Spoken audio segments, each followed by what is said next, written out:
Olá, estamos aqui com mais um programa Infância em Foco e hoje eu e a Isabel convidamos a Silvia, nossa colega e amiga, que é psicopedagoga também.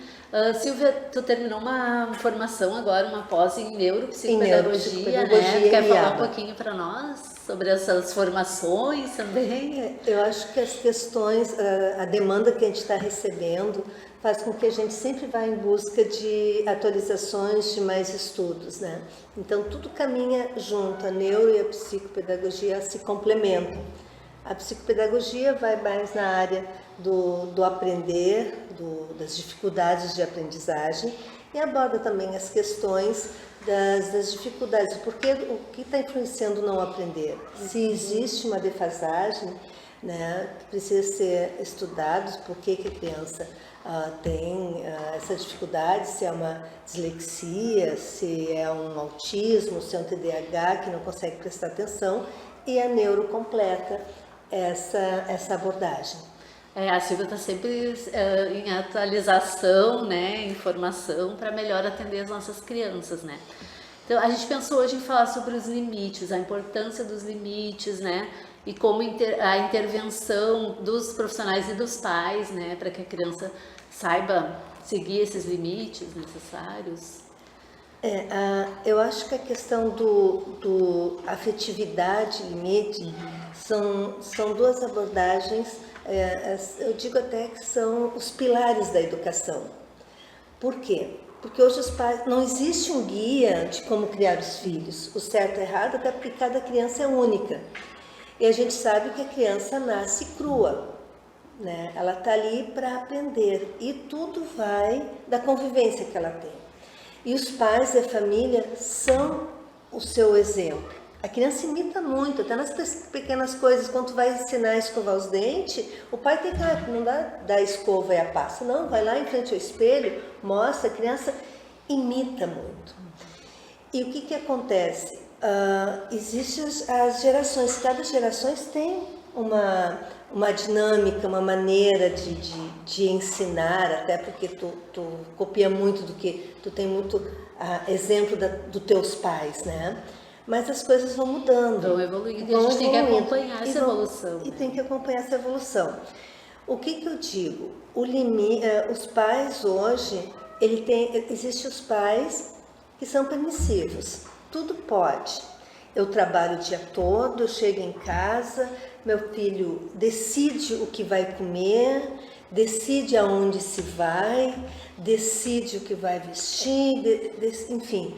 Os pais são reféns dos seus filhos. Isso não pode. Pais são a autoridade, quer dizer, não é autoritarismo. É eu que decido. É como a afetividade, como com uma afetividade. Os filhos têm que saber, como os pais, que toda ação tem uma reação, tem umas consequências. E a criança está ali, ela está em construção, né? A sua cabecinha tem as sinapses que estão aprendendo, que vão construindo. Então, esse é o momento. O que eu digo afetividade e limite? Por exemplo, a criança está com um brinquedo lá, tá lá brincando, e daí quer botar na água. Filho, esse brinquedo não pode botar na água, vai estragar. Então, tu tem que brincar aqui. A criança olha e vai de novo. Filho, estou te avisando, não pode. Quer brincar? Vai brincar aqui. Se tu for levar para lá e vai estragar, eu vou tirar teu brinquedo. E a criança vai, porque ela vai testando. Vai e coloca. Qual é o posicionamento da mãe? Pegar, tirar o brinquedo. A criança vai gritar, vai sapatear. Ela tem que externalizar a sua frustração. Isso também não pode dizer, pai, não deixa, a criança tem que chorar.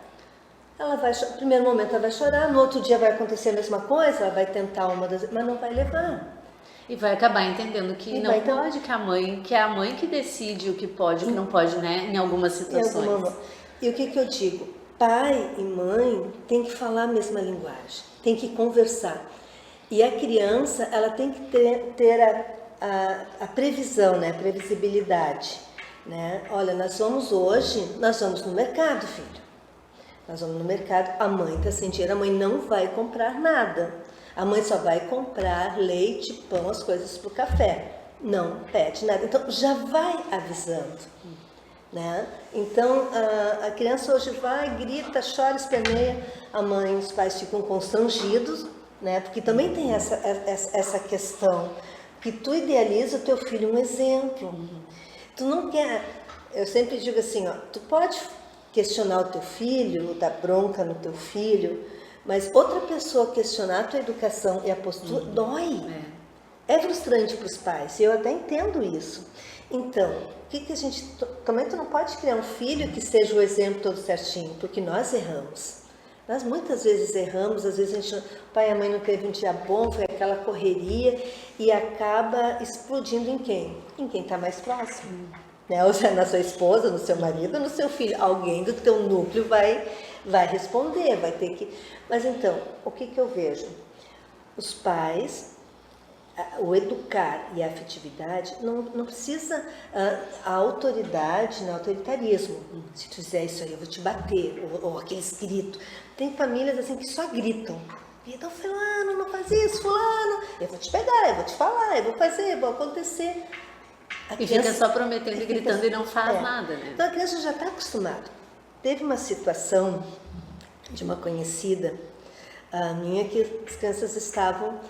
A criança está aqui no videogame. E a mãe assim, fulano, levanta, vai guardar todo o material. Fulano, levanta, vai guardar o material. E eu estava ali, né? Daí, aqui um pouquinho a terceira, fulano, levanta, desculpa a palavra, o bumbum daí, quando tu levantar o bumbum daí, faz o favor de pegar teu material. E ele continuou. Eu não consegui dizer assim, ô fulano, tu ouviu o que a tua mãe te pediu? Ouvi, ele tem 6 anos. Eu ouvi, mas eu não levantei meu bumbum ainda da cadeira. Né?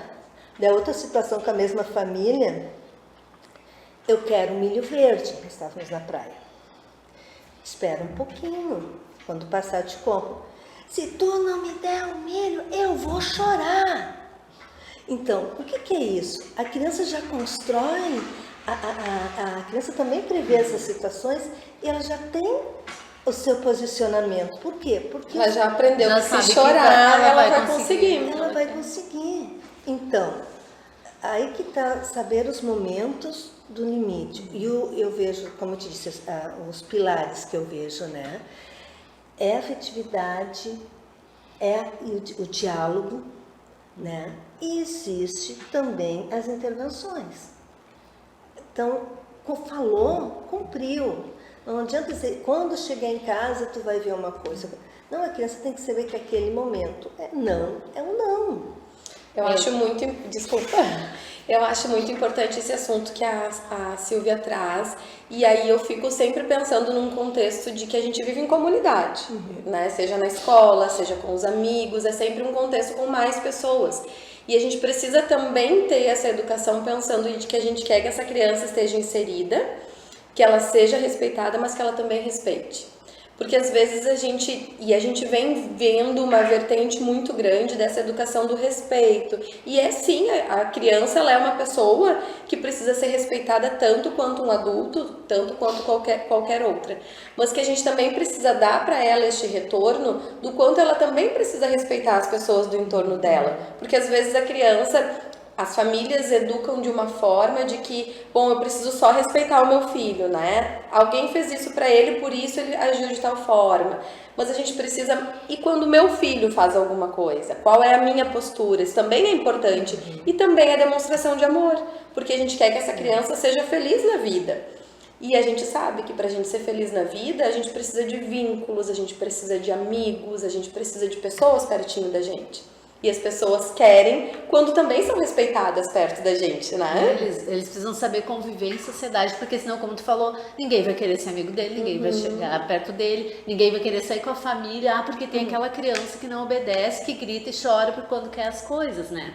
Era isso que eu ia falar antes, e a gente não aguenta e acaba falando, tu não ouviu a tua mãe, né? A mãe já disse que depois, quando ela acabar de conversar, ela vai lá buscar o milho pra ti. E a família às vezes não consegue fazer isso, dizer, não, espera que eu tô conversando, vou terminar esse chimarrão aqui sentada, depois eu vou lá buscar o milho pra ti. E se tu quiser, se tu tiver com vontade de chorar, pode chorar, mas eu não vou buscar o milho porque tu chorou, eu vou buscar depois, quando for o tempo que eu te falei, né? E eu vejo também as questões, a palavra é muito forte. Hoje o adulto, a gente é tão impulsivo quanto as crianças. E às vezes uma palavra marca. Tu é feio, tu é relaxado, tu é ruim, tu é mau, ou outros termos mais pejorativos, assim, que isso marca a criança. Então, é um respeito. O diálogo, principalmente. A criança, ela tem que perceber que os pais também ficam tristes. Que o mundo não gira só através dela. Que o pai e a mãe também choram. Que o pai também tem suas angústias, né? Ela tem que estar vendo isso. Hoje eu estou muito triste com a tua atitude. Eu não gostei da tua atitude. Não é eu não gosto de ti. Eu não gosto de ti por causa disso. Não, eu não gosto é da tua atitude. Esta atitude não foi legal. Essa atitude não foi legal. Essa atitude me magoou. E permanecer. A criança tem que sentir que realmente tu tá triste com isso. E daí ela vai mudar também. Poxa, meu pai tá triste. Eu também tô triste, me jogo no chão. Eu não vou me jogar no chão. Até eu vi uma vez no Instagram da criança brincando, se jogando no chão, e a mãe, claro, que foi uma montagem, que a mãe pegou e se jogou no chão e fez que nem a criança, assim, achei aquilo o máximo. E a criança ficou olhando. E daí parou, né? A criança parou e ficou olhando. Né? Então, assim, ó, a criança tem que perceber. E para isso, os pais têm que conversar. Nenhum pode tirar a autoridade do outro. É o que acontece. Se a mãe repreendeu, a mãe não deixou pegar aquele brinquedo, ou tirou, como eu citei, o brinquedo, o pai, deixa ele, tá? Toma, chorou lá. Não. Espera, respira. Depois que a criança se acalmar, vocês decidem o posicionamento. Outra situação que eu vejo, assim, ó, porque às vezes a gente, como se o adulto é impulsivo, já pega, né? Tem vontade, às vezes, realmente, a criança faz tudo, tem vontade de pegar e dar uma sacudida, desculpa, mas é o normal, é a realidade. Vida real, né? É a vida real. Então, se tu tá naquele teu momento, tu adulto, que tu também tá com outros problemas, que tu tá até aqui, respira, sai daquele foco, vai lá no banheiro, lava o rosto, pensa noutra coisa e depois vai ver que vai tomar uma outra postura. Porque não adianta naquele momento de explosão da criança de birra começar a gritar mais alto do que ela ainda, né? Daí... Mas então a gente vai fazer um intervalo, tá muito interessante, e voltamos falando sobre isso e outros assuntos também.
Silvia, voltamos então. Eu vou te pedir para falar sobre a tecnologia, a internet, né? Com tanta evolução, as crianças não sabem mais brincar. Esse é um grande, como é que eu vou dizer, prejuízo entre as... Existem os lados positivos? Sim, existe. Que a criança hoje dá um show na gente, né? A criança bebê ali tá passando, já tá pulando aquela parte que é de propaganda e tal. E Mas realmente o que eu vejo? Hoje, e a parte científica comprova uma grande defasagem até na parte intelectual, no desenvolvimento intelectual da criança. Por quê? Porque o cérebro não está acostumado com tantas informações, sabe? É muita sinapse, é muita coisa ao mesmo tempo que dá um bloqueio. O que eu vejo nas crianças assim? A criança está ali, é muitas luzes, o dedinho funciona. Não, mas o meu filho é inteligente, ele consegue. Mas vai dar para ele fazer um trabalho. Ele não tem mais a motricidade fina. Os cadernos hoje das crianças não sabem escrever, não conseguem contornar os numerais, não conseguem, as suas letras são os garranchos, elas não têm mais esse trabalho. Amarrar os tênis, eles estão conseguindo mais tarde, né? A gente incentiva e a gente faz, mas eles precisam de muito mais incentivo do que se precisava antes e não conseguem mais na mesma idade de antes, né? Na mesma idade. E o que acontece? Não existe mais o brincar. Primeira infância, a criança tem que brincar, tem que jogar bola, tem que ir para o pátio, tem que correr, tem que se sujar. A criança não quer mais fazer isso.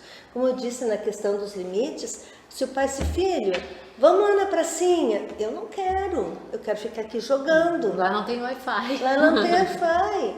Tu vai, o pai o pai é criança pequenininha, bebê, 2, 3 aninhos. Vai brincar, vou levar meu filho a brincar. Tá lá no balanço, mas tá aqui, ó. Tá. Não existe mais o contato olho no olho. Não existe esse lado de abraçar, de jogar para cima, de se enrolar, de rir. A criança não tem. E assim vai cada vez se agravando mais.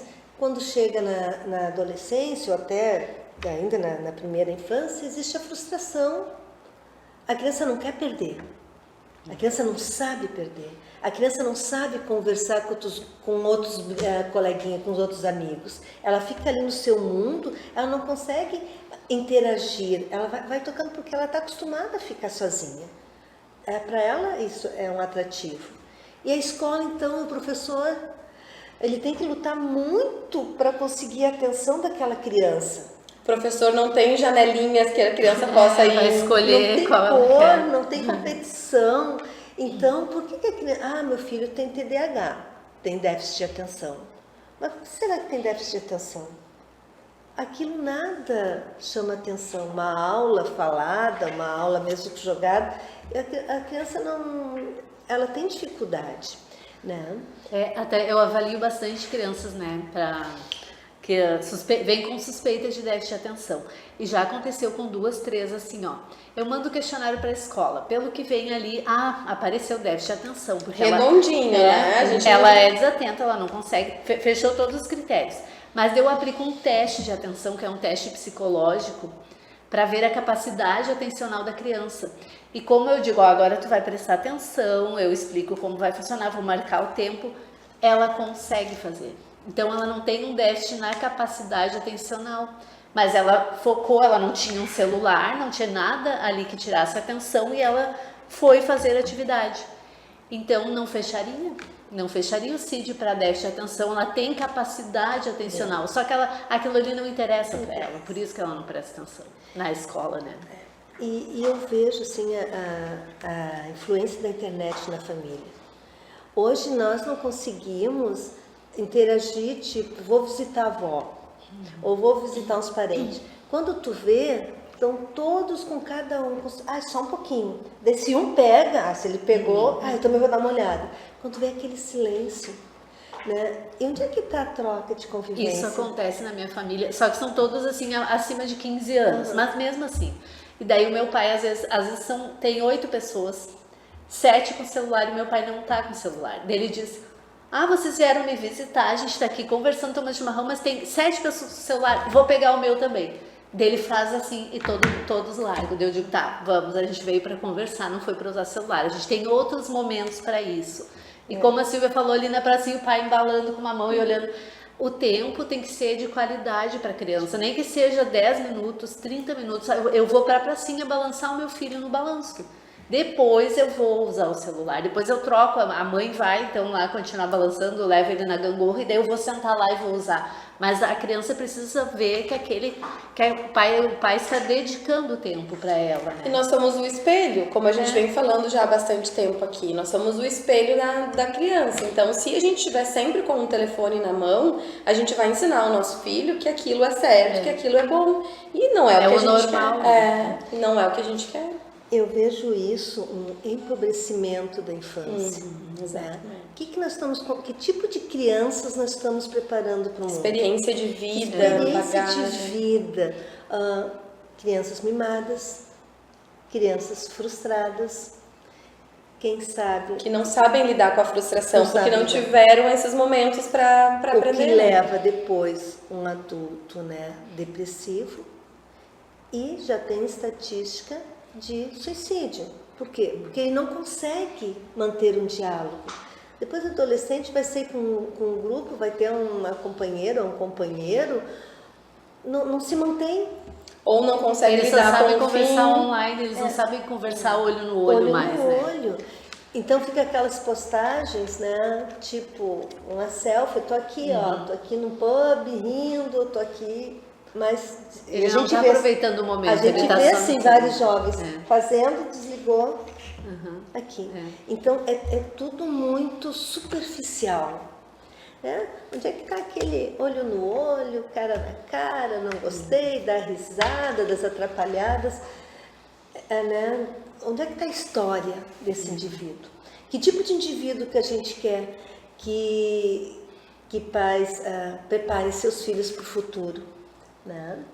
Então, pais, eu sempre digo, olhem olho no olho no seu filho, tenha diálogo. Por que ele está triste? Perceba. Olha só as questões do bullying, as questões, né, de tantas coisas que estão acontecendo com as crianças. Olhe no olho do seu filho. Por que seu filho está triste? Ou por que seu filho veio brabo? Porque às vezes, como a gente às vezes não está bem, normal está sentir irritado, todos os tipos né? de emoções. Então, questionar o que vem antes disso, o que aconteceu. Porque se tu não trabalha o diálogo com teu filho na infância, ele não vai ter diálogo depois contigo no futuro, porque vocês nunca criaram esse vínculo de confiança, porque o pai e mãe são a sua referência, o seu porto seguro. E se meu porto seguro está sempre no celular, ou está sempre me xingando, me repreendendo para tudo, né? Eu não vou ter essa abertura. A criança vai conversar com um amigo ou não vai conversar. Ou com vai ele. para terapia, daí a família acha que só a terapia vai resolver. Claro que a gente é muito importante, nós somos terapeutas, né? Mas aí a família, ela, tipo assim, eu lavo as minhas mãos, a terapeuta que vai resolver, a psicóloga, a psicopedagoga que vão resolver. Eu tenho uma criança, um adolescente até de 15 anos, que daí agora eu lembrei, ele chegou assim semana passada. Eu preciso falar contigo, eu tenho uma coisa muito importante. Tá, pode falar. A minha mãe não me dá atenção, eu quero que tu me ajude, que tu fale com ela que a minha mãe não me dá atenção. Só que ele queria só atenção pra ele. Eu disse, como assim? Eu chamo mãe, ô mãe, ô mãe, e ela tá fazendo outra coisa, não me ouve. Só que eu fiz ele, é uma mãe que dá atenção, porque eu conheço a família, né? Eu disse, fulano, pensa bem. A tua mãe estava fazendo outra coisa, estava ocupada. Eu acho que tu tá querendo que ela só dê atenção para ti e não faça as outras coisas, porque eu conheço a tua mãe, eu sei que ela dá atenção. Eu acho que tu tem que acalmar, esperar um pouquinho, que daqui a pouco... é verdade, né? E daí eu consegui reverter e mostrar o outro lado para ele, porque os adolescentes às vezes acham que é tudo para eles, né? Eles foram criados assim. Dele, tá, mas tu conversa com a minha mãe depois na saída? Deu, tá, eu converso. E daí eu disse pra ela isso, né, que ele tá querendo atenção. Ele disse que tá até com dor de cabeça, porque a mãe não dá atenção pra ele. Daí eu conversei com a mãe, daí eu disse, não mãe, eu fiz ele ver o outro lado, né, que não é toda atenção pra ele, né. As crianças hoje elas também estão carentes, tem aqueles que ganham muita atenção e tem aqueles que não ganham. Eu estava na pracinha com a minha neta e tinha uma menina, em torno de uns 8 anos, a minha menina tem 2, minha netinha. E daí aquela criança estava me olhando, daí tem uma casinha de brinquedo, a minha pequena foi entrar, ela ficou na porta, tipo, não vai entrar. Daí eu disse pra ela, tu pode deixar ela entrar, essa casinha é pra todos. Daí ela saiu ali brava assim, mas ficava me olhando, um pouquinho me olhando, andando no balanço. Ela disse, o que tu é dela? Se eu sou vó. Vó? É. Por quê? Tu acha que não é minha neta? Não. Que legal, disse ela. Tu brinca com a tua neta? Minha avó não brinca comigo. Ela disse assim, mas de repente eu tenho coisas para fazer. Não, ela não gosta de ficar comigo. Meu pai tem que trabalhar, me deixa ali contra a vontade dela. A não ser que meu pai pague para ela, dela fica contente.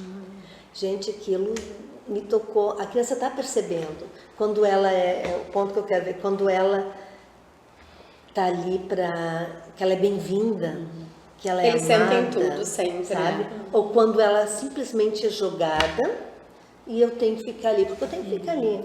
E ela até sentiu, dá pra se dizer, inveja da tua neta, né? Que tava ali tendo toda a atenção da avó, e até por isso que ela queria impedir ela de brincar, de entrar, porque ela não tinha ninguém que dava essa atenção. Daí ela começou, se sentou ali. Então a gente tem que, por isso eu disse, olho no olho, afetividade, limite. E outro ponto, antes que se encerre, mas eu não consigo fazer tudo isso. Vamos botar uma rotina. Acho que a criança tem, principalmente criança pequena, e preparando para a vida, ela tem que ter rotina. Eu vou levantar, vou me arrumar, à noite já vou deixar meus materiais prontos, porque a criança e o adolescente não tem que a mãe estar correndo botando tudo na mochila. Ela já é capaz de ir para a escola, ver o seu caderno, ver o seu material, se tem lápis, se tem borracha, se tem tudo ali o que precisa. Então, ela não pode também chegar na escola com tudo desorganizado, porque ela vai se desorganizar. O professor vai começar a fazer uma atividade, eu não sei onde é que está meu lápis, eu não sei onde é que está meu caderno, eu não trouxe meu material. E os pais têm que também supervisionar. Filho, tu fez agora, rotina, tal hora é horário do tema. Eu quero... Não, agora isso aqui. Depois tu vai brincar ou depois tu vai olhar o programa que tu quer. Então, ter uma rotina e preparar para o futuro. Porque a gente, enquanto adulto, vai ter a rotina, preciso levantar cedo, porque eu tenho que tomar um banho, tenho que ir para o meu trabalho, tenho que sair correndo. Então, são pequenas coisas que vão preparar. A gente precisa ser intencionais, na verdade, em tudo, né? Quando a gente trata da educação da criança, de uma vida que está se formando, a gente precisa ser intencional e saber aonde a gente quer chegar, né? Seja na educação escolar, seja no vínculo que a gente quer estabelecer. E a rotina é fundamental em todas as etapas da vida, né? Desde bebê, adolescente, adulto, crianças típicas, crianças atípicas, né? Os nossos atípicos que a gente atende precisam de muita rotina, de muita previsibilidade para conseguirem se organizar, né? Muitas crianças que às vezes vêm para avaliação e vêm para algumas intervenções, a gente inicia acreditando que há alguma situação que está tendo esse impedimento e às vezes, na verdade, não tem. É uma organização da rotina, a organização familiar já resolve. Isso, exatamente. Precisam de uma orientação, né? Mas assim, tá muito bom o assunto, como sempre, o tempo passa rápido quando a gente está falando coisas importantes e necessárias, né? E acabou nosso tempo, eu quero te agradecer. Eu que agradeço essa oportunidade, estou sempre disponível, espero que eu possa ter contribuído, né, Sim, com o tema. E as portas estão sempre abertas, sempre que tu precisar e que tu quiser vir aqui conversar um pouquinho, tem algo que eu percebi que precisa ser falado para as famílias, esse é o lugar. Então, tá bom. Então tá, agradecemos muito. Obrigada a todos. E até o próximo programa.